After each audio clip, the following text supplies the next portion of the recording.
The door at the morgue, Nasser Hospital Khan Yunis, does not stay closed for long.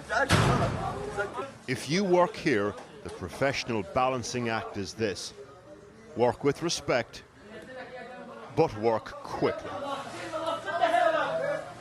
How Gaza's health ministry calculates the death toll has come under much scrutiny. Over 20,000 people have been killed, the majority women and children. And this is one of the places where the counting is done, the logistics of lives lost. Hamad al-Najjar explains, for example, that unidentified bodies aren't included in the death toll. And here, as you can see in this case, a strike on Saykali Street on December 16th. It's December 20th today. It's been 4 days and he hasn't been identified. At the UN Security Council today, another calculation. Would the US, Israel's main ally, vote to veto or to abstain on a final resolution calling for more aid to be allowed into Gaza? The US abstained, so the resolution was passed. Today, this council provided a glimmer of hope amongst a sea of unimaginable suffering. Today, this council called for urgent steps to immediately allow safe, unhindered, and expanded humanitarian access, and to create the conditions for a sustainable cessation of hostilities.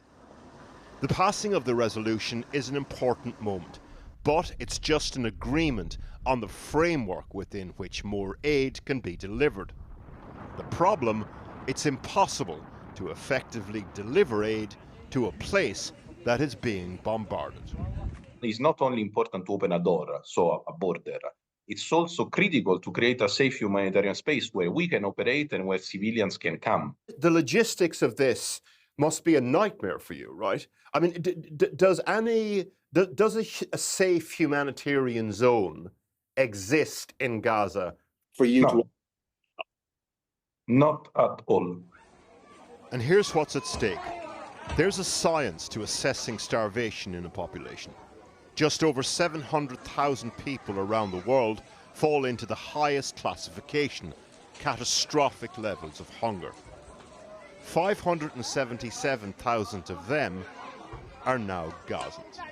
4 out of 5 people, 80% of people in that catastrophic situation around the world are in Gaza. And it is on a population of only 2.2 million. That's the severity we're talking about. Numbers matter in Gaza, and no more so than back at the morgue in Nasser Hospital. Because if you have at least been given a number, it means you've been counted. Warwick O'Brien reporting there. Well, earlier I spoke to the filmmaker Youssef Hamash, who also works for the Norwegian Refugee Council. He's in Rafah in southern Gaza, and I began by asking him what day-to-day life is like there. Now you have to spend the whole day just looking for things here and there, going from a place to another place to find anything you can buy. There is a lot of families that they receive aid in Norwa shelter, for example, or other shelters, that they don't need that aid, so they had to sell it to buy other things. That gives an option also for people to buy from other families. But the life cycle is one day here. Every day, you start the day, go look and find whatever you can find. Then the next day, it's the same situation. And I know a lot of families that they have to go early in the morning just to provide the breakfast. Then they have to make another tour to find something for the children. The time that we have during the days is not enough to cover or to find the needs that we have. Imagining that you have to cross like 5 kilometers from western part of Rafah to the eastern part just to buy water. Are you saying the aid that comes in is being sold? There is a lot of families that they receive the aid and they had to sell it because they need other things.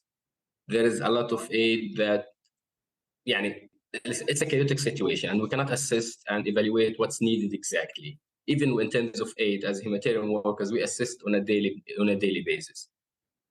Today, there is no tissues in the market or in Gaza. Tomorrow, there will be no water. The day after, you won't find hygiene. The day after. So we are trying to cope on a daily basis. And based on that, the people are coping. So sometimes people receive food items, but they don't need it. They need hygiene, for example. They had to sell it to buy the hygiene.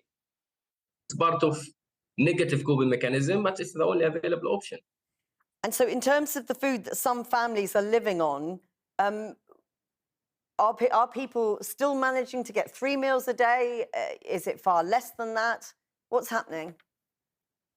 Unfortunately, even if you have the affordability and the financial capacity, you cannot provide 3 meals. This is impossible here in Gaza. We have the priorities, the children. We have to prioritize our families. Our priorities, the children. We have 1 meal per day, maybe some other stuff that we can find, like fish, like I think we call it tuna here, or some cans, food. Whatever you can find, you consider it as a meal also. And there is a lot of families that they receive only these food cans. And sometimes, unfortunately, they receive an amount for like a family who consists of 10 members, they receive the amount of food that's not enough for one person.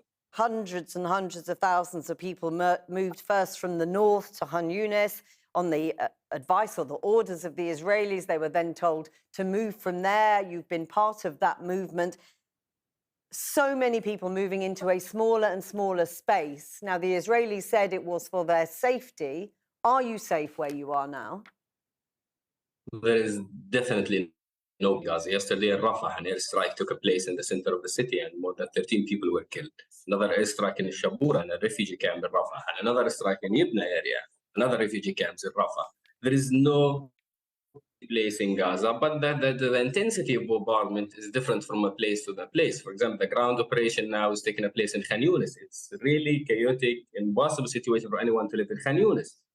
The same situation in the north, and people who stayed in the north, they are locked down there without food, without any kind of aid that's been delivered. Gaza is a narrow piece of land. It was one of the most densely populated places on earth before all of these waves of displacement. Imagining how is the situation now when you are finding hundreds of thousands of people in 1 kilometer. If you are lucky to have a car and want to drive from a place to a place in Rafah, for example, definitely it will take an hour, while the distance is 1 or 2 kilometers. I mean, over the past few days, we have seen the painfully slow progress of the United Nations to come to some sort of agreement about getting more aid in, let alone a ceasefire. I wonder, what do Gazans feel about the response of the rest of the world? Yeah, honestly, we are forgotten, and this is not a feeling, it's a fact. We know that no one is really caring because it's more than 2 months we are in this situation. It's like since 7th of October until now, we are in this madness around us without any real intervention or any real action that we see from the place.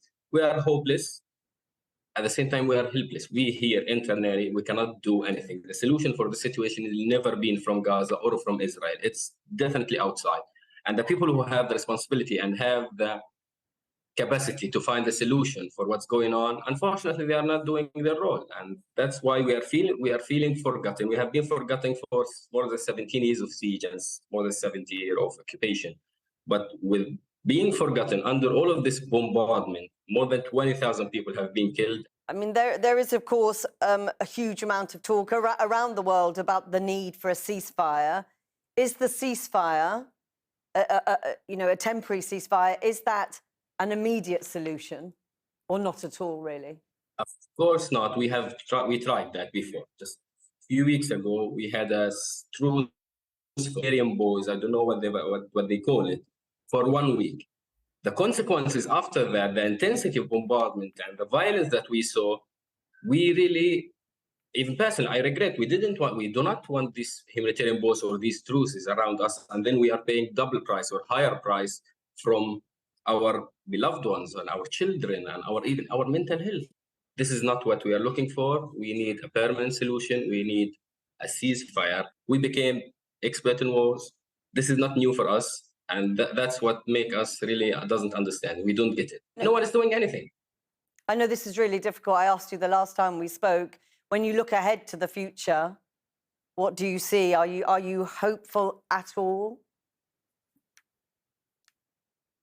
I don't think I had a minute to think about the future for the entire period since 7th October. We are thinking about the next meal, the next need of my children. We just want to stay alive. Even, for example, my sister was talking to me today that she lost her house. I was like, we don't care. We don't care about any loss that we are facing now, because what we are looking for is to stay alive. We have two dreams now here in Gaza. First one is to find a tent to shelter yourself, and the second one is to stay alive. That's all what we are hoping for.